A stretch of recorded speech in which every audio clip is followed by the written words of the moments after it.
Hey everybody, it's Katie. Thank you so much for being here.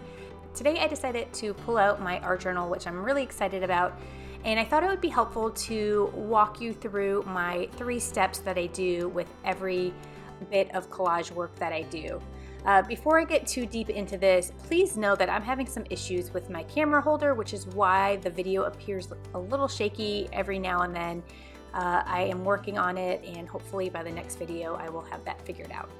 All right, so as you can see, what I like to do for my first step is always to just get some lines or some scribbles out on my paper. The reason that I like to do this is it just kind of loosens me up. It makes it feel a little less scary to dig deep into this artwork because there's already marks that have been made. It gets me into a little rhythm. So it's almost like a ritual, I would say, of how I begin almost all of my work. So whether you use pencil or marker or crayon or highlighter or a little bit of everything, just get some marks down. Remember, you're making a collage piece here, so it's good to have these different layers and different marks and colors involved. So that is my first step. And then secondly, I just start to add my paper. So sometimes I will start with more dense paper like I am using here, where you can't really see through it. Sometimes I will start with my more transparent paper, which I start using here with these sewing patterns where you can start to see the underneath layers. But either way, I just start using my paper and layering it on. Now I am gluing this down today with just regular Elmer's glue. This is all that I had, so that's what I'm using.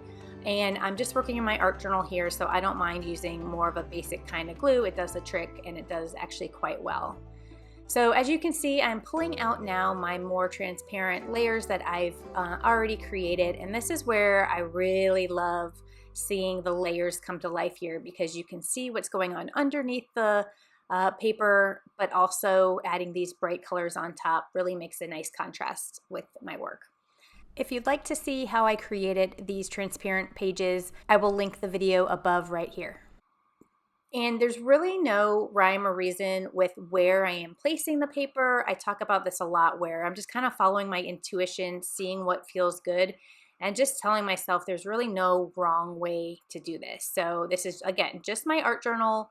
If I am not happy with it, it's not a big deal.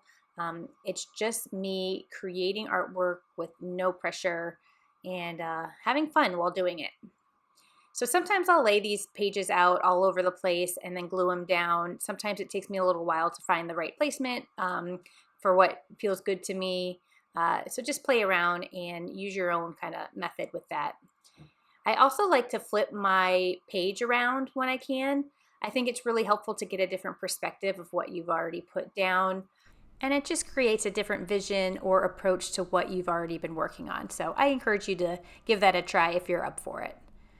All right, so as you can see now, I am starting to add some washi tape to my layers. This is the part of my collage work where I really want to create the idea that there's a lot of depth here. And by that, I mean that it's just really interesting. It looks like there's layers upon layers. There's a deepness to it. It's not just one solid color or line. So by adding washi tape, this just elevates that depth a little bit more. What's beautiful about washi tape, other than it's super fun and colorful and I just love it, is that it is a little bit, most of the time, it is a little bit transparent, so it works really, really well in collage work. I also like that it generally is one specific size, so it adds almost like a linear effect amongst all of my torn and mismatched pieces of paper. Now, my last step that I use is to incorporate some pencils or some paint markers so that some of my layers kind of come together and are a little bit more cohesive. One of my favorite items that I use a lot in my work is Posca markers, in particular a black Posca marker, because I'm able to create little dashes or dots to overlap what's already been created. So again, that creates the illusion that all this collage work is kind of one cohesive piece. So again, just to review the 3 things that I always do with my collage work. The first thing is always to get some marks on your paper, whether that's scribbling or drawing some lines, just to get some movement going. And then I follow up with adding paper, whether that's thin transparent paper or regular paper.